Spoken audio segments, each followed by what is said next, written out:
Finally, I'm free from that burden. Starting today, my parents are moving in with me at my house. When my parents passed away, my husband Scott demolished our family home and stood in front of its site. He blurted out, "Hurry up and bring the inheritance to our place." I stood there in shock and asked, "What are you talking about? Have you lost your mind?" At his words, I couldn't help but laugh. I realized what this was all about. "Why are you laughing? Don't you understand?" Scott and my in-laws looked at me, puzzled. That's when I told them the truth. My name is Amy Jackson. I was born the eldest daughter of ordinary office worker parents. I have one brother, and we were a very normal family. I married Scott when I was 30, and we had 2 kids. Balancing work and parenting, I suddenly found myself at 52. My son Eric and daughter Judy had grown up to be fine adults, each living on their own and starting their careers. Now was the time to relax with my husband. It was an ordinary life, but I was happy. I thought I would continue to age like this, but my simple life changed one winter day. My father was in a car accident and suddenly passed away. He was only 68 at the time. Our whole family was overwhelmed with grief, especially my mother, who was so depressed she couldn't even eat. "Mom, I know it's hard, but you have to eat," I told her again and again. "I know, but I just don't have the appetite. It feels like there's something stuck in my chest," she replied. My brother and I thought she was just emotionally distressed and watched her for a while. However, she rapidly lost weight in just 3 weeks. Worried, I took her to the hospital. The diagnosis from the doctor was shocking: cancer. The cancer was advanced, and surgery wasn't an option. She had about a year left to live. I hadn't had the chance to really take care of my parents yet. When I thought I had lost my father, now my mother was facing this illness. I was even more devastated than when my father passed, but I couldn't grieve forever. My brother lived far away and couldn't help, so it was up to me to take care of my mother. I told Scott that I wanted to live with my mother. I couldn't leave her alone, both emotionally and physically, during her illness. But Scott's reaction surprised me. "We just finished dealing with your dad's funeral, and now I have to be dragged into more of your family's issues," he said with a sigh, clearly annoyed. "You don't have to say it like that. Can't you just drive her to the hospital and back?" "Do we really have to live with her?" I asked. "I think she might feel lonely. If it's not okay, maybe I can just live at my family home for a while," I suggested. Scott became indignant. "And who's going to take care of my meals while you're gone?"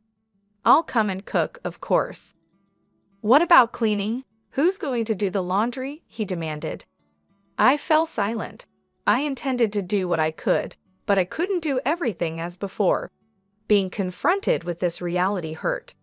If someone said I was being selfish for wanting to care for my mother, I wouldn't be able to argue back. I'm sure my mother, being considerate, would say everything is fine as it is, but I really wanted to do something for my parents. "Fine, but I'm not helping with anything, you hear?" Scott grudgingly said to my silence. His attitude was arrogant, but he had ultimately agreed. "I'm sorry and thank you," I said. Although I thought he was being awful, he had agreed to my wish. I suppressed my desire to argue back and thanked him. Despite the trouble, Scott and I started living with my mother at my family home. We had originally been living in a house provided by Scott's employer. Scott was an only child, and since his father really wanted us to live together, we didn't plan on buying our own home. We were going to eventually move in with Scott's parents. Living in the company housing was more convenient for work, and the rent was only about $1,000 a month, so it wasn't a big burden. But now that we've moved to my family home, we don't have to pay that anymore, and we have more space. I think living together wasn't all bad for Scott. True to his word, Scott didn't help with anything, but I'm glad I could live with my mother. She seemed energetic, but she often felt weak and spent a lot of time lying down during the day.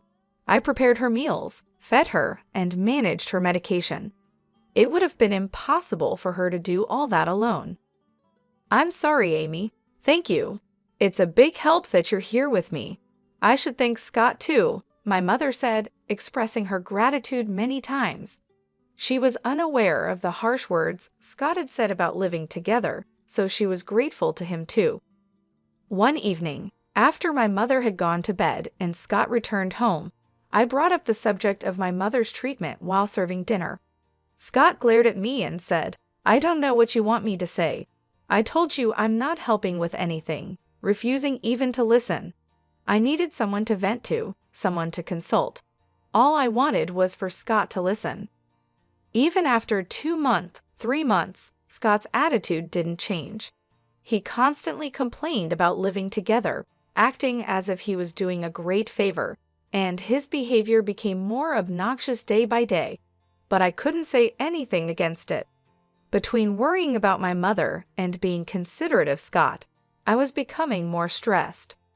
Around the time of the 2-year prognosis, my mother's condition worsened rapidly and she was hospitalized.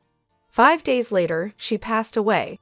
Although I had prepared myself mentally, I was devastated.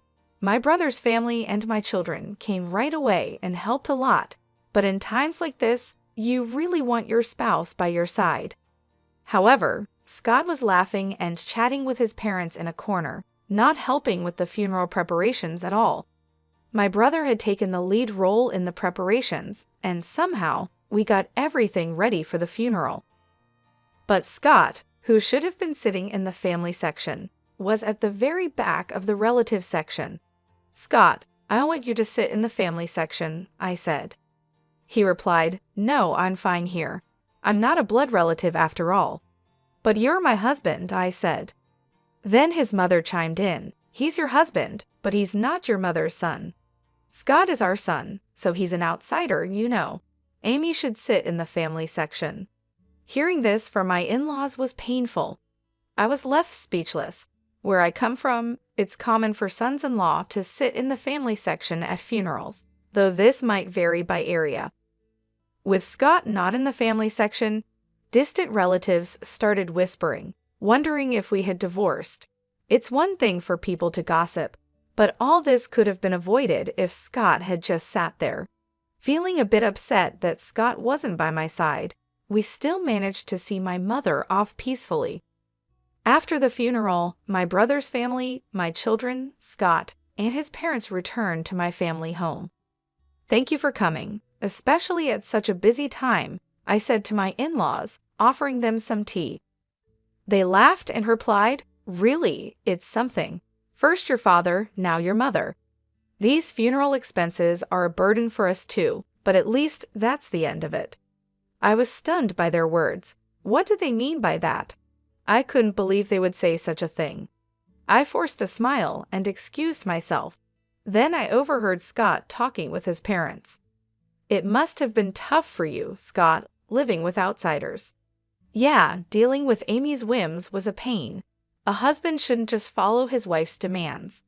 If you don't like something, you have every right to refuse," Scott said. I clenched my fists. Their voices laughing and chatting were unbearable, but this wasn't new. Scott's parents had always been insensitive and rude. When Scott and I got married, his mother said, "Couldn't you find someone more attractive? I can't expect much for grandchildren." His father joked, "They say beauty gets boring after 3 days. With Amy, you won't get bored," and Scott just laughed. Reflecting back, neither Scott nor his parents had said a single comforting word to me, either at my father's funeral or after my mother's passing. Instead, they ridiculed me. I had felt sorry for imposing on Scott, but now I questioned his behavior as a person. I had been too concerned about Scott, while just wanting to do right by my mother. I realized I shouldn't have felt so guilty towards Scott, especially since he wasn't supportive. While I simmered in anger, Scott and his parents continued to laugh and chat in another room. If my brother's family and my kids had heard them, they would have been upset, but fortunately, they were in the kitchen.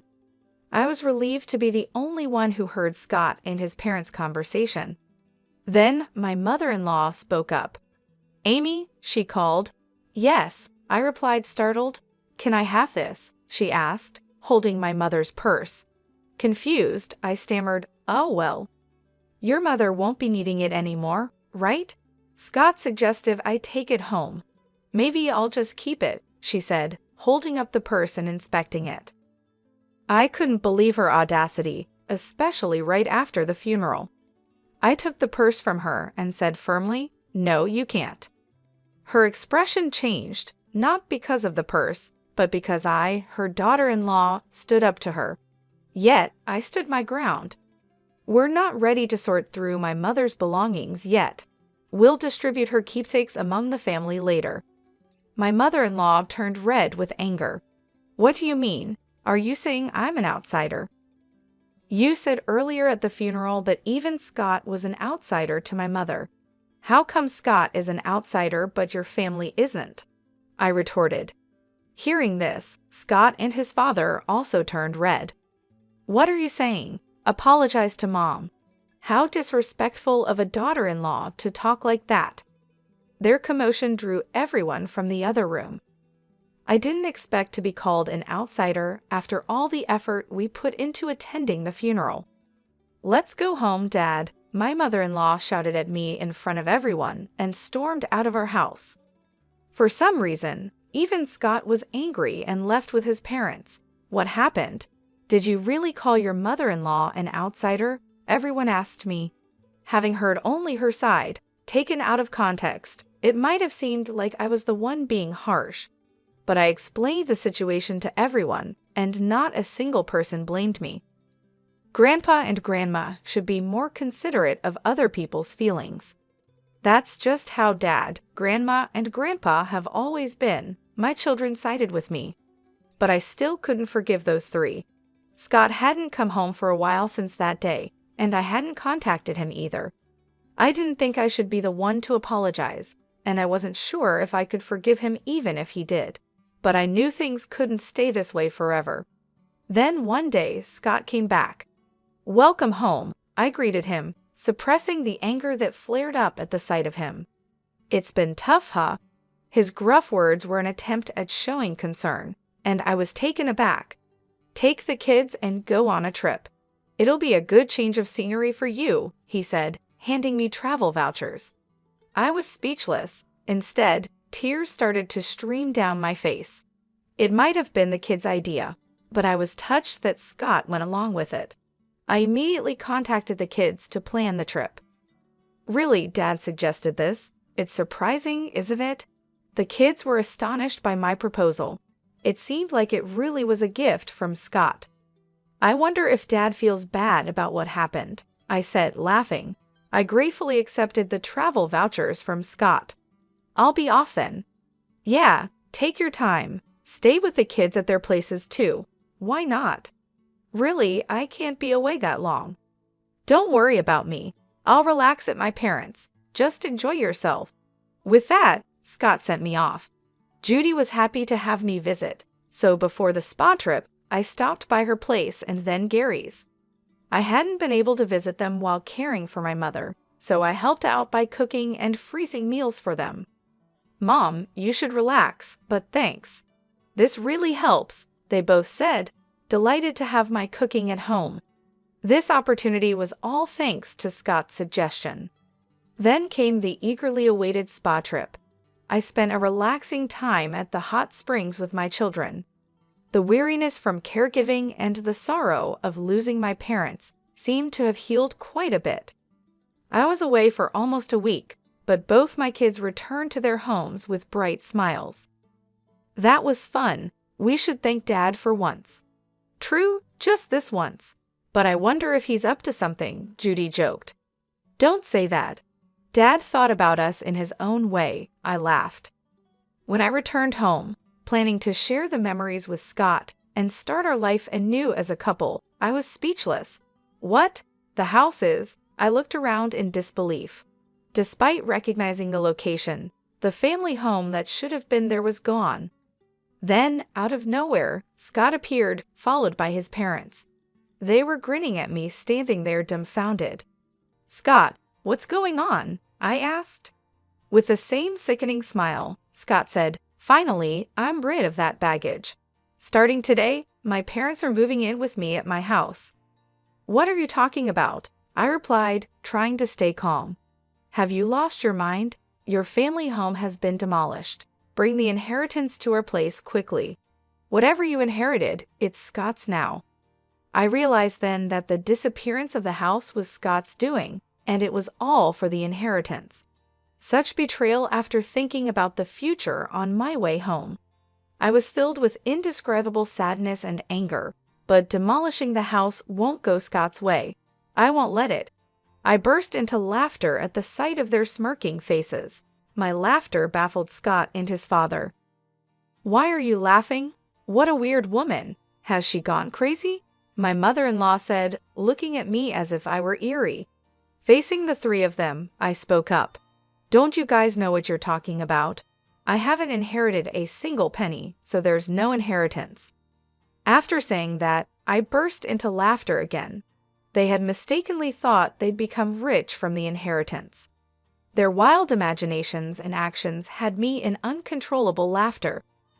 "What do you mean? Explain yourself," Scott demanded. But I kept my mouth shut. I felt no need to enlighten them.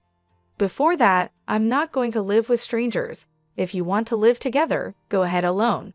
Ignoring Scott's question and rejecting his suggestion made my mother-in-law furious. "You helped with your parents' housework, but you can't do ours? You're aware of the circumstances, right? I agreed to live together, didn't I?" she yelled. "I told you I didn't want to live together. Have you forgotten that? You chose to live together to avoid housework." I refuted them one after another. "Also, demolishing the family home like that, there are things you just shouldn't do." I yelled at them and then left. Behind me, Scott's voice called out, "Where are you going?" But I didn't look back. Right now, I needed to find a place to sleep for the night, and I really didn't want to see Scott's face. I immediately consulted a lawyer. Demolishing a house couldn't be that easy. The house was still in my mother's name. As I wondered which company had done it, an unbelievable truth came to light. Scott and his father had demolished it themselves. His father, who worked in demolition, enlisted the help of acquaintances and even rented heavy machinery. The planning was meticulous. Moreover, they even gave me travel vouchers to get rid of me. Tears welled up in my eyes at the realization of being deceived. The frustration was unbearable. Is there any way to punish all three of them? I tearfully explained my situation. The lawyer smiled at me kindly. "Scott unlawfully demolished the house in your mother's name. He could be charged with property destruction and held liable for damages. Let's start by demanding a formal apology from Scott and his parents." I nodded in agreement, and the lawyer quickly took the necessary actions. A few days later, Scott called me, furious about the legal notice he received. "What's with this certified letter?" he yelled. "Oh, you got it. You destroyed my precious house, so of course you have to compensate," I replied. "Compensate? We said we were moving to my parents' place. I demolished a house that nobody was going to live in. You should be thanking me, not asking for compensation." "Now bring the inheritance and come back home," he said arrogantly. "Thank you for demolishing my house? Don't make me laugh. And what inheritance? It's not even settled yet," I shouted back. Scott was silent, seemingly taken aback by my anger, which I rarely displayed. The reason I laughed when the house was demolished was exactly this. I had a whole year with my mother. It was obvious that we would discuss matters of inheritance. So I told my brother I didn't want anything and to give it all to him. As a result, he inherited all the cash and stocks. He insisted that I should have the house since he lived far away and couldn't manage it. If I wasn't going to live there, it could be rented out. That was the plan. Either you and your father restore the house to its original state or pay the amount specified in the letter. I was considering settling this amicably. "Well, fine. If you can't pay, I'll file a police report and sue you," I declared. "I'm sorry. I didn't think you'd get so angry," Scott said, starting to make excuses. "Of course, I'm angry. What do you expect?" I snapped. Scott seemed to think that if my family home was gone, he wouldn't have to live with his parents. His father had always wanted to live together and had a fondness for Eric. Scott had refused to live together before, citing difficult commutes, but his parents thought I was the one against it. So he convinced them by demolishing my house and making it seem like I'd move in with them with the inheritance. But I couldn't forgive him after hearing such a thing. Please give me a break. I didn't mean any harm. Dad's sorry too. If he's truly sorry, then agree to the settlement, I said and hung up the phone. Scott kept calling and sending messages, apologizing. If you're sorry, just transfer the money, I pushed him away. I knew my childhood home couldn't be restored, but this was the only way I could deal with my unbearable feelings. I stayed at Judy's place. My brother's family and my children knew about the situation, although my brother must have been angry about our house being demolished without his consent. He said, "I won't interfere, but I'll help in any way I can. Do what you think is best, Amy." Everyone condemned Scott's actions and supported me. A month passed without any compensation or alimony payment from Scott. During that time, there was no contact from him. I couldn't stay with Judy forever. I wanted to get the money as soon as possible to at least establish a living foundation. Contrary to my wishes, something unbelievable happened. It was revealed by Judy. "This apron looks a lot like Grandma's," she said, showing me her smartphone screen. I was surprised when I saw it. It was a listing on a flea market app. The apron Judy mentioned, similar to my mother's, was a unique one I had made for her. "What? This is Grandma's apron. I made it, so I'm sure," I said. Judy quickly checked other listings. The seller seemed to have recently joined the app with no transactions or reviews yet. There were nearly 50 items listed, and to my horror, all of them belonged to my mother. I immediately realized it was Scott. He was the only one who could have taken my mother's belongings after demolishing the house. I called Scott right away. "What's this about the app?" I asked. "App?" Scott responded, sounding annoyed. "Don't play dumb. You're selling Mom's things without permission, aren't you? Cancel those listings right now," I demanded. Scott, sounding panicked, replied, "What? No, it wasn't me. Who else would do such a thing? I'm coming over right now to get everything back," I said and hung up. Then I immediately headed to Scott's parents' house with Judy. "Where are Mom's things?" I demanded as soon as we arrived, confronting Scott at the door. I don't know anything about it," he stuttered. "Tell the truth, Dad." Judy joined me in pressuring Scott. He seemed flustered. Scott's parents noticed our presence and came out. "Oh, Judy, you're here," Scott's mom greeted, smiling at the sight of her granddaughter. Angry, Judy said, "Grandma, tell Dad to tell the truth." "The truth? Grandma's belongings that passed away recently? Dad seems to be selling them," Judy said. At Judy's words, Scott's mom burst into laughter.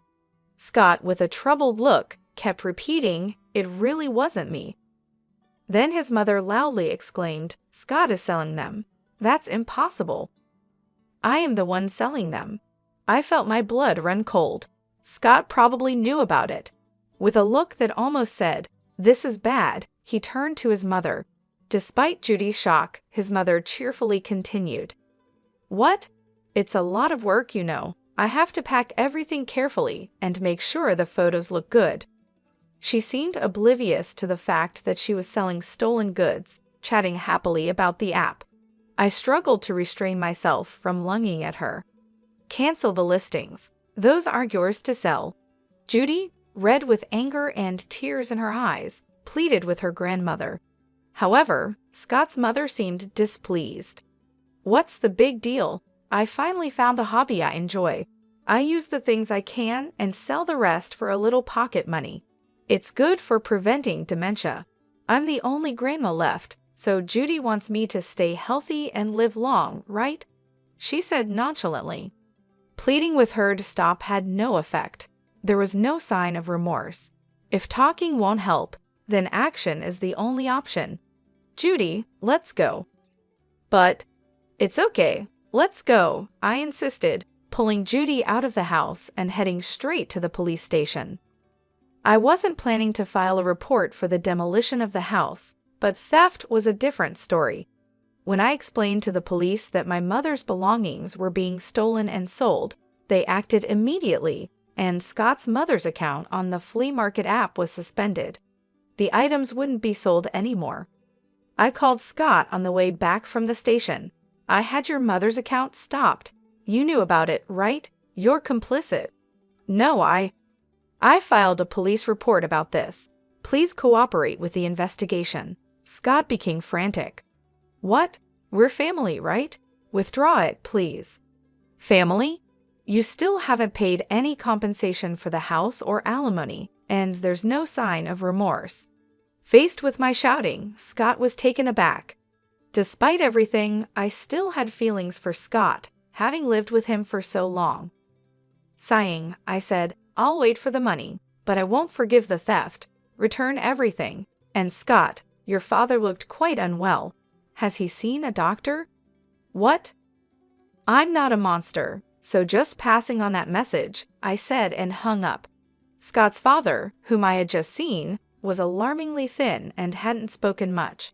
His complexion was more than just pale, it was unnaturally dark.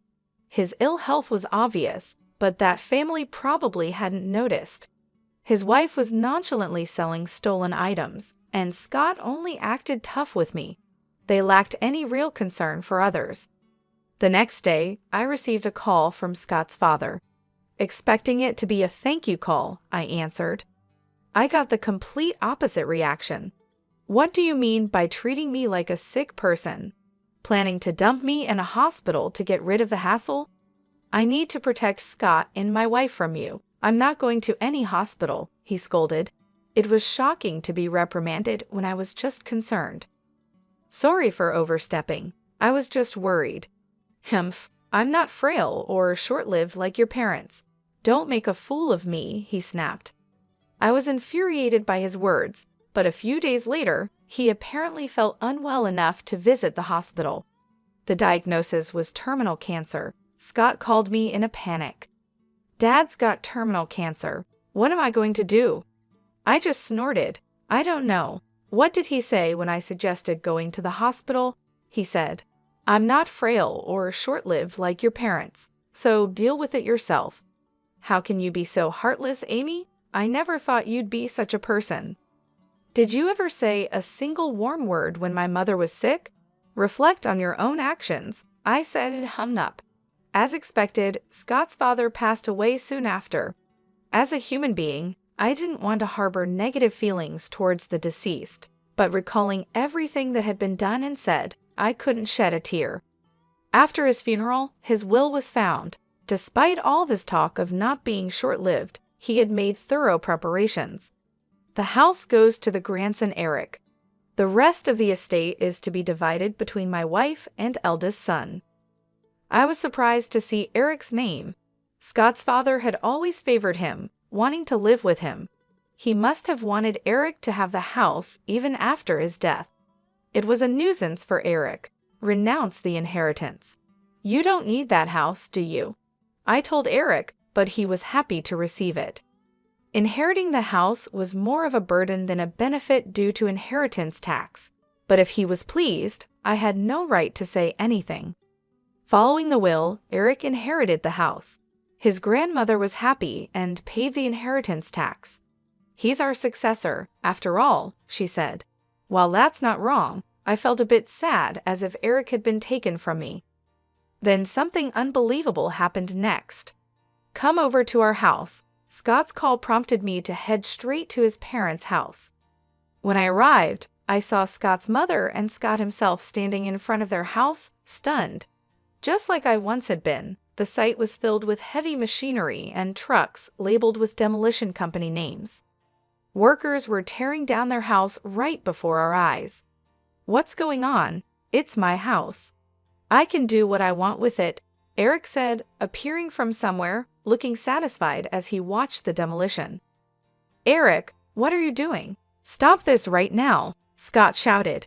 Stopping it now won't make it livable anyway, Eric replied. What have you done? Scott's mother and Scott were begging Eric, but Eric just laughed. Did you forget what Grandpa and Dad did to Mom? Grandma, you were awful to Mom too, right? Did you apologize? Eric's smile turned into a sharp glare at Scott's mother and Scott. They fell to their knees as the heavy machinery continued to noisily dismantle their house. I finally felt relieved seeing this scene. Later, Scott finally paid the damages and compensation from the inherited assets. The stolen items that Scott's mother took from my mother were retrieved by Eric and safely returned to me. "You always have me and Judy," Eric said, and I finally shed tears of relief. Scott's mother and Scott, having lost their house and left with no money, were now living in a company house again. Scott and I had moved out of the company house, but now Scott and his mother had to return, becoming the subject of rumors. I explained the whole truth to Scott's colleague's wife, who we were on good terms with. Scott and his mother will likely have a hard life in the company housing, but it's their own doing. After Scott's retirement, they'll be forced to save up for a new place to live. I sometimes think about asking my friend how Scott and his mother are living now, just to have something to talk about. After that, I continued to stay at Judy's house. Then Eric got engaged to be married. He was planning to build a house. The land of the former family home sold for a decent amount, and I was glad to see that even that house served a purpose. "Mom, come live with us," Eric offered. His fiancée welcomed me warmly. Since I couldn't keep relying on Judy, who lived alone, indefinitely, I decided to take Eric up on his offer. I am thinking of living happily with my new family, determined not to become a mother-in-law like my own mother-in-law.